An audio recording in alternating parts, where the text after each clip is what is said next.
Alibaba's chairperson Joe Tsai just gave a terrific interview covering the state of the AI race between the USA and China. Now, I will have a link to that video in its entirety down below. I highly suggest you go watch it. I also highly suggest you subscribe to my channel. Please do so right now and also hit the like button. But our goal today is going to be to cover some of the most important topics that he went over in the interview, starting off with my version of the Kardashev scale. Now, if you're not familiar with the Kardashev scale, it was proposed by a Russian or a Soviet astronomer way back in 1964. And the whole idea was, if we met an alien civilization, how would we be able to grade how advanced they are? And basically, there's three levels. There's a planetary civilization, a stellar civilization, and a galactic civilization. Now, we're not going to go into what those are, but basically, I was like, this is a really interesting scale because it relies all upon the idea of how much energy can a civilization harness and use. Okay, and that's the most important thing. And I thought about today, we use GDP, which is a very, very poor metric. So for example, political lobbying counts towards GDP. Now, if you ask me how political lobbying in Washington improves the country's gross domestic product, I really have no idea. So I have proposed the idea that the Kardashev scale be applied to economies right here on Earth. And I have made a website, which I will post a link down to below, which covers this. Okay, so here I have the Kardashev scale of world economies. And basically, if a type 1 planetary system can use and store all of the energy available on this planet from its parent star, where would our entire world be at right now? And so we are a type 0 civilization, and we are at 0.655. Okay, and the Kardashev, if you're wondering where I get this number from, it's Carl Sagan's formula down here. You can read over it if you're interested. And what country is the most advanced in the world? It is China. 0.606. They lead the way, generating 10,000 terawatt hours of electricity every single year. That is 2.5, a little bit under 2.5x as much as the United States, which generates 4.4 thousand terawatt hours of electricity every year and is a 0.57 on the scale. Now, just in case you're not familiar with logarithmic scales, this is a logarithmic scale. It's not linear. So you might be like, this seems like a small difference, but it's not because it grows logarithmically. Think of it more as decibels than speed. If you're interested too, you can add your own country down here. I see Armenia. Sometimes it doesn't pop up right away. There we go. If it doesn't, refresh the page and I'm sure it will have your detail. Then we can come to here. Joe in his interview talked about this. He said that China plans on bringing 9 times the planned energy online as the United States in the foreseeable future, which is absolutely incredible. Okay, it's insane, right? But I believe they're going to do it, okay? Because let's look at this. The change in electricity generation of the last 12 months versus the prior 12 months to that. So i.e. the last year to the prior year to that, the entire world added 780 terawatt hours. That's not the total energy generation. This is just what was added over the prior year, 780 terawatt hours. Look at China. They added 430 terawatt hours of that. Over half of that was from China. And America is way down there at 110 terawatt hours. And most of China's energy came from solar, clean energy. 330 terawatt hours of the additional terawatt hours of the additional 430 that they generated was from solar. Okay, so just from solar, they added 3 times what America added. Okay, this is not good for us if you look at that. I have some other things down here for you. This is logarithmic. If you're interested in this, again, I will have the link in the description down below. But Alibaba, he also was talking about something I want to clear up, and I want to make it clear right now. Everyone's saying, and this Joe Tsai, he said China's biggest advantage is in open source. And I do not believe that. And I'm going to be very clear as to why right now. The reason why is that Joe is going ahead and he's kind of getting caught up in the market hype right now with OpenAI, i.e., all eyes are on OpenAI, and they should not be. OpenAI is not representative of the US AI market in its entirety. And everything we hear in the news is OpenAI, OpenAI, right? All these circular financing deals, they're all OpenAI. But the simple fact is that we have other large competitors in the space. And as I've stated on this channel, Alphabet and Meta are contributing heavily to open source. Just to give you something right here, we have the OpenLLM leaderboard best model, and we can see that now when it says best, this is just by voting. It doesn't mean that it's literally the best and some kind of benchmarks or something like that. But we can see that at the top is Google's Flan T5 Large. Okay, Google contributes a lot of open source models. Google is fine with China's approach to open source models. As I've stated, Google and Meta are absolutely fine with China doing that. And Google is playing both sides. So they're saying if Sam wins with proprietary, we're fine, we have proprietary. If China and Meta win with open source, we're fine, we have open source. As you can see, Meta over here, they're on Hugging Face. You can download their AIs, the Llama family, anytime you want. You can come over to their GitHub. You can go right to their repository. So if you don't know what this is, I can click on this, and this is the code for these models, right? So I can come here and Llama 3. This is open source. I can download it. I can run it on my local machine, just like I can with any of the Chinese models. Now, when I come over here, I do want to mention that Quinn is doing very well. Quinn has 1, 2, 3. This is a derivative of Quinn. 4, 5, 6 of the top models that we see here. That's doing actually quite well. But also Google, you know, they have a GitHub too. They have their DeepMind Gemma family of AIs available also. Okay, so I understand why he said that. It's because OpenAI is getting all the headlines. They're the ones doing all these, you know, literally $1 trillion of commitments from OpenAI. But the simple fact of the matter is that the US AI market is more nuanced than that. Okay. And so earlier in the conversation, Joe points out that in the US, you know, he doesn't say this, but he's implying this. In the US, we have a pyramid where the value is added at the bottom layer. Okay, so if the consumer's at the top, and this is a monetary value, the consumer gets the least amount of value from AI. And who gets the most? Well, right now it's Jensen Huang at the hardware, but it's also Sam Altman's hoping it's going to be him. So Sam Altman, Elon Musk, who are all in on proprietary AI, they're hoping it's going to be them at the bottom. China has flipped that upside down. What they're doing is they're saying, we're going to have intense competition down here. We're going to open source our models. There's going to be no proprietary models. It's going to be open source, so there's going to be no monetary value in that, right? And in the hardware, we're going to have such intense competition that margins are going to be driven down to next to nothing. And if you don't believe that, just look at the Chinese EV space. With all these car companies duking it out, the amazing cars you can get at such a low cost, right? Because they keep pressuring their margins down and down because they're competing with each other, right? So they're going to invert the pyramid, and they're going to have it small down here, and they're going to put the value on top. And basically, that's what the Chinese government has stated as the mandate. The success of the AI for them in 5 years is going to be graded on AI penetration at the consumer level, i.e. how many devices is it on, how many applications, where is it helping the people of China? Okay. In America, in a sense, you can think of it as Sam Altman and Jensen Huang and Elon Musk would be like, how much money does it put in my pocket? That's the success of it, because that's the American way. But again, to be fair, if the Chinese win out with that, Google and Meta will be there right with them. In fact, Meta is betting on it, okay? Because they can do exactly what the Chinese do. Okay, Meta is saying, hey, we're going to open source all of our models because we're going to add the value at other places. We will derive our monetary value for us and our other products. We make money in all these other things.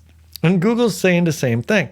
So I just wanted to cover that. I don't want to say he's misleading, but I do kind of feel like he's leading into the hype right there where everyone's kind of considering OpenAI. And I get why they're doing that. Sam Altman and Elon Musk are the two biggest grifters in the world, and they're the two largest barking dogs in the room. Right? So everyone's paying attention to them. But don't forget that the United States has a lot of open source players. Okay. Now I want to talk a little bit about circular financing. And specifically here, I want to cover this idea because I see these videos where like this guy was, he's comparing circular financing to Enron, literally comparing it to Enron. And there's a big problem in doing that, okay? So first of all, what I want to say is that these deals being made, they are public. Okay, so Jensen Huang is going on stage with Sam Altman and he's saying, I'm going to invest $100 billion into OpenAI. And OpenAI, the Sam Altman says, I'm going to take that $100 billion and invest and buy cloud computing services, which are Nvidia's chips.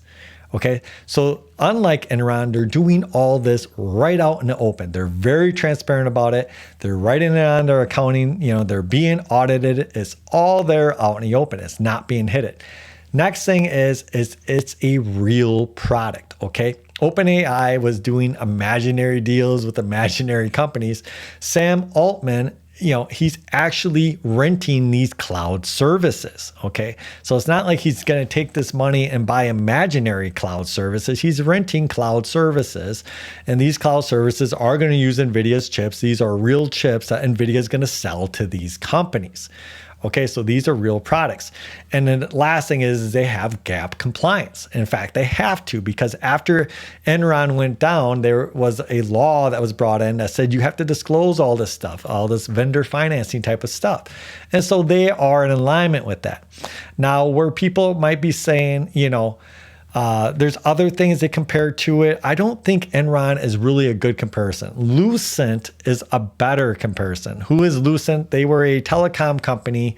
And what they did is that they would go ahead and they lent billions of dollars to all these small, just teeny tiny telecom companies around the country so that they could buy their equipment. Okay.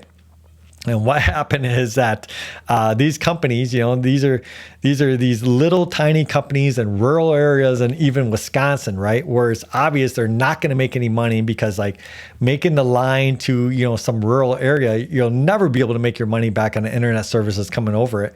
They were unable to fulfill their obligations back to Lucent.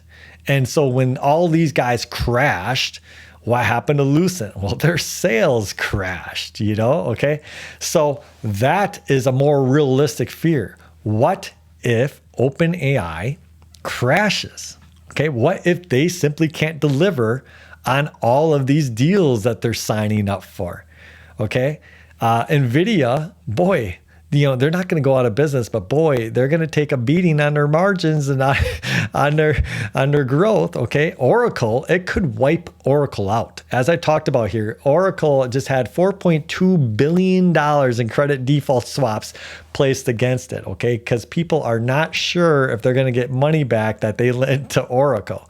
Okay, Oracle is massively going into debt, all riding on Sam Altman's dream of leading in the AI space. So if OpenAI goes bust, it's going to have a serious effect on these companies. But it's not illegal. And just so you know, in China, they do this too. Alibaba went and when was this? This was last year in 2024. They backed Moonshot AI. Okay, they bought a 36% stake for $800 billion. Okay, $800 billion probably doesn't seem like a lot with the numbers we're talking, but it's a pretty significant deal. And Moonshot AI goes ahead, and what does it do?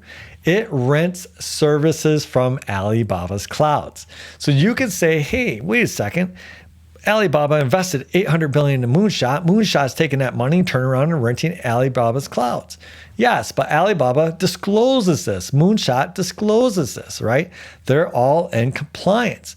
The problem that we have over here in America is the scale of it, right? It's not 800 billion.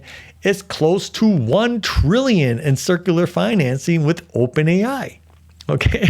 I mean, or sorry, not one. It's a lot. It's a significant amount. If you look at like Stargate and stuff like that, I could argue it's getting close to 1 trillion, but it's probably not that much. We know for sure it's 100x with Nvidia at 100 billion. It depends on if they get Stargate or not, which is like $500 billion. Anyways. So the problem with America is 100x that amount. It's $100 billion, which is significant risk. Okay.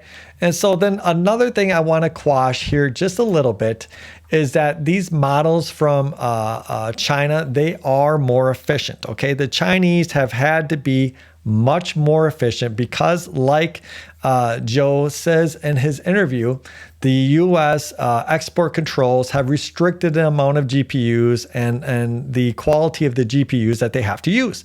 So they have had to greatly innovate in order to keep up in this race. And so they have focused on efficiency. But the simple fact is that a lot of these numbers going around in the media are simply wrong. And I see a lot of people talking about this. I don't know how many channels I've seen where they're like, you know, CNBC said that Kimi K2 was trained for $4.5 billion or $4.5 million. You know, that's 100 times less than like OpenAI or something like that. And it's like, oh my gosh. No. That's not right at all. In fact, Moonshot's AI CEO, he says that this reported USD $4.6 million cost of training Kimi K2 isn't official. So this $4.6 million cost was their final training run. Okay. And he says right here, it is hard to quantify the training cost because a major part is research and experiments. So in America, when we look at this stuff, when we're talking about this, what we're doing is we're saying, you go out and you have to hire all these people, right? They're doing all this research. They're doing all these experiments. They're failing a lot, and you're not hearing about that, and you're not getting the cost from that. And so what's going on is they're just giving you this final run when they're running it.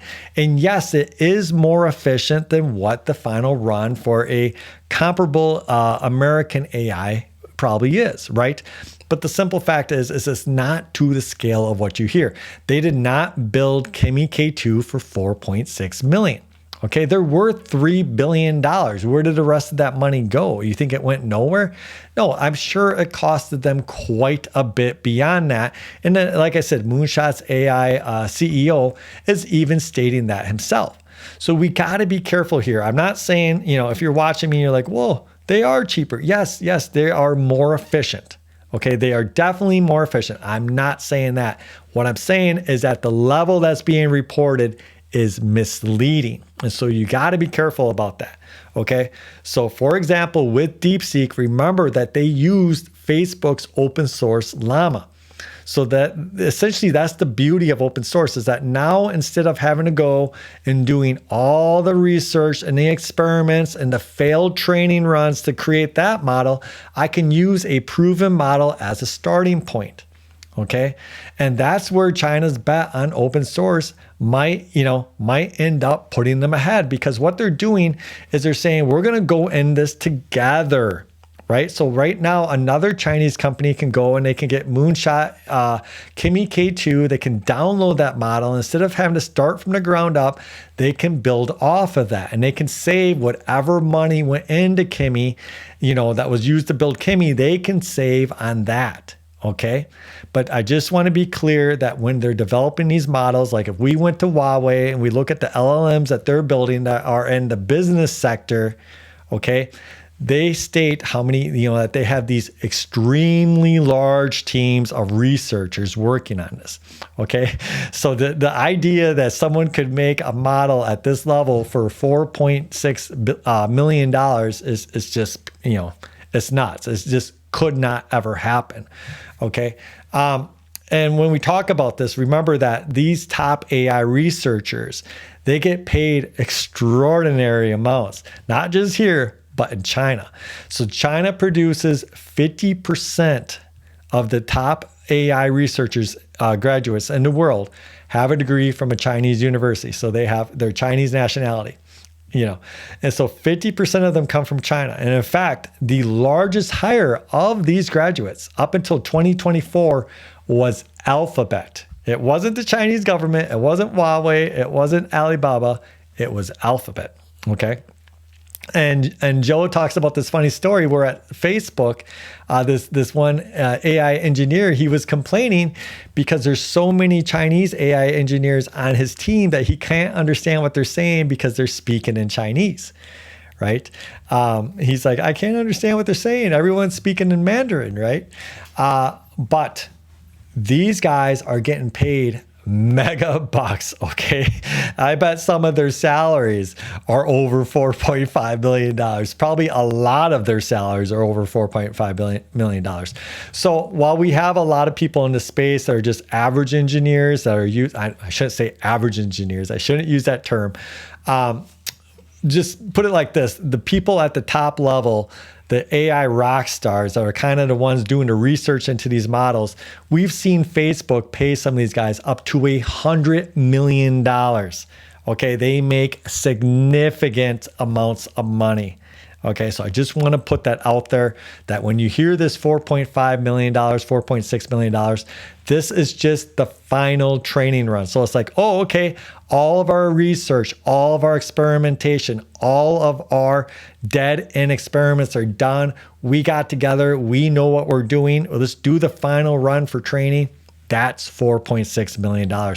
That's what he's saying. He's like, hey, this isn't official. You can't quantify all this other money that we spent. Okay. So, last thing I want to talk about real quick. I was going to sum it up right there, but Joe he brought up this interesting point where he said that, and this is a great interview. This guy, he has quite the personality. He's got a really good personality and he's a good speaker. So I would recommend watching it. But he brings up this point that this is the first time in an area like this that the Mandarin language is actually to a benefit. And I found that very interesting. So he was like, before, like when we went to semiconductors or whatever, we go over to Europe, let's say in Italy, we would have to speak to them in our second language, right? And they would have to speak in their second language because a lot of our engineers, they might know English, but they wouldn't know Italian, right? And so the Italian engineers would have to speak to the Chinese engineers and they'd have to communicate in English. So they're both communicating in their second languages.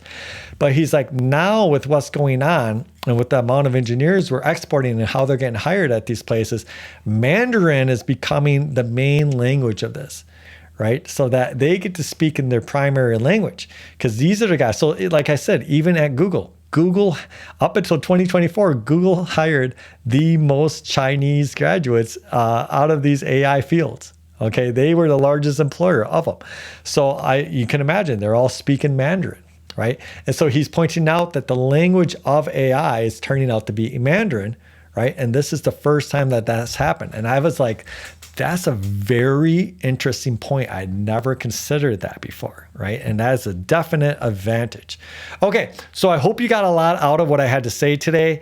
Let me know what you think below in the comments. Let me know if you watched the video, what you thought of that. Otherwise, all of y'all out there, be sure to like and subscribe and take care.